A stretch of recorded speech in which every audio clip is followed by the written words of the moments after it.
Joining me today in the Capital TV show, Avi Kaner. He's principal of Samuel Foundation. Avi, good evening. You're talking to us from New York City. You're most welcome. Oh, thank you very much. And thank you for having me. And welcome to all your viewers around the world. Avi, I'm going to start about the latest tweet you have. Let's talk about Alexandria Ocasio-Cortez. She was crying after today's vote. You mean the votes on the dome, the Iron Dome for Israel, the funding? You said she must have realized she forgot to press the no button. Can you comment more? Oh, absolutely. I'll call her AOC by her nickname. She may have been a very good bartender. I think she's a good actress based on these images we see, but I could tell you she is a poor excuse for a congresswoman. She does not deserve to be in Congress. She doesn't have the skill. She doesn't have the knowledge. But they voted for her. She was elected. Yes, she was elected. But this is the question. Who paid for her election? Mm-hmm. And this will shock you. Only 0.5% of her donations came from her district in New York. So 99.45%, you said, come from elsewhere, mostly California, 3,000 miles away. She represents neither the district nor the American people. That's right. So if you look at New York, I mean, New York is part of the United States, as you know very well. But New York happens to have a lot of, Jewish people in it. But this is not a Jewish issue. This is an issue of protecting innocent civilians. You look at something like Iron Dome. Iron Dome is a defensive system. It doesn't shoot missiles at people. What it does is it shoots rockets at the missiles, and it shoots each one down. It's a defense system. It's a defense system. It's a defense system. And now, Maria, imagine if they did not have this defense system. If they did not have this defense system, they would then have to send soldiers into Gaza and have them fight battles. Think how many lives would be lost. It's much better to have a defensive system that allows you not to do that. So for AOC and Rashida Tlaib and Ilhan Omar to vote against a defensive system that saves lives shows that their interests are somewhere else. Mm-hmm. Or they represent anti-Semitism reaction? It might be, but I don't like to accuse people of anti-Semitism. I can tell you that they are, most probably they are, but I would not want to accuse them. But at the end of the day, the votes matter, what they say matter, and where the money they receive, where that comes from, that matters. And I could tell you, these people do not represent the districts that they were elected in. And they really do not, they don't even represent the people of the United States. And that's why if you look at the vote, the Iron Dome vote, over 400 Congress people voted to support it. Republicans, Democrats, liberal, conservative, it doesn't matter. There are only nine who voted against it. Mm-hmm. It was a massive decision toward Israel, to support Israel. You said also, welcome to the latest F-35 to arrive in Israel. The young men and women who fly them help protect the people of Israel and their regional allies near and far. You seem like you're following up the right, or you're stressing on the right of Israeli people to be protected. So can you tell us more about your position or your command? Sure. So right now, Israel is the only country in the Middle East to have the F-35 planes. But thankfully, the United Arab Emirates will get them very soon. And for many, many years, Israeli pilots have been training together with pilots from the United Arab Emirates and other countries. And I am very happy that the United Arab Emirates will be getting F-35s, because these are incredible machines. They protect the people. When I say near and far, Israeli F-35s are modified so they can go on long-range missions. They can travel to an enemy location far away and get back without refueling. So when I say near and far, I literally mean near and far. And when I say far, you can imagine the regime I'm speaking about. About Iran, I see it seems to be. Yes. Yes. Mm-hmm. And just so you know, when I say Iran, I don't mean the Iranian people. I love the Iranian people. The issue is the regime that's holding them hostage. You said, I personally believe that at the end of the day, a defense alliance must be formed among Saudi Arabia, Israel, UAE, Bahrain, and Egypt. Yes. Why? Why? For all of our safety. Israel is a very powerful country, as you know, and they have a lot of smart people, a lot of innovation, but it's a very small country. And combined with Egypt and Saudi Arabia, Bahrain, UAE, it creates an alliance. I mean, one thing that's very important, Maria, is the notion of that we've got to take care of ourselves. You can't rely on a superpower necessarily to take care of you. So we have to take care of ourselves. And when I say we, I don't just mean Israel. I mean we, as in the countries, the region, together, Saudi Arabia, Egypt. Avi, what is in common between Israel and this country you mentioned? There's so much in common. First of all, there's a lot of history in common. You know, we came from Egypt. As you know, we celebrated every year in Passover. Until 600-700 years ago, there were many Jewish tribes in Saudi Arabia. In fact, many Saudis are descendants of these Jewish tribes. There were, in Baghdad, Iraq, 25% of Baghdad was Jewish. It's a cradle of civilization. So we have a lot in common, a lot of history. And most importantly, our cultures are very similar.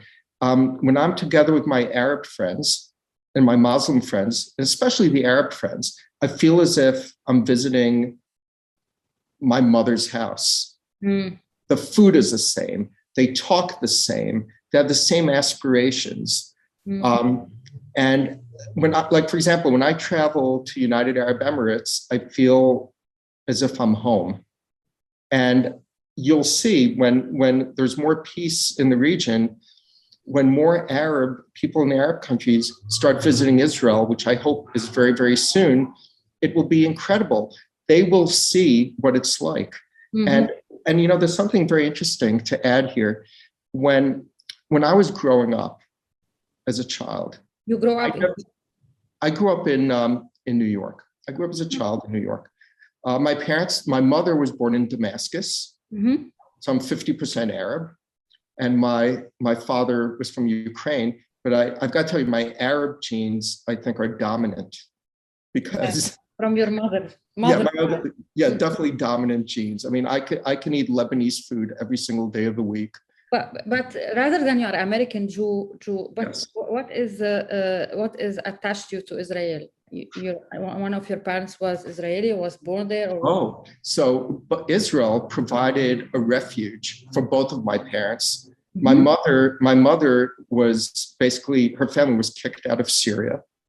And, you know, they lost everything. They had 2 homes. They lost their 2 homes, lost their job. And, you know, and they moved and provided them a place of refuge. My father's mother from Ukraine, my father's father was killed in World War II in the army before my father was even born. My grandmother remarried a man in Poland who, do you know what a pogrom is? A pogrom is a riot where they like kill people and Jewish people.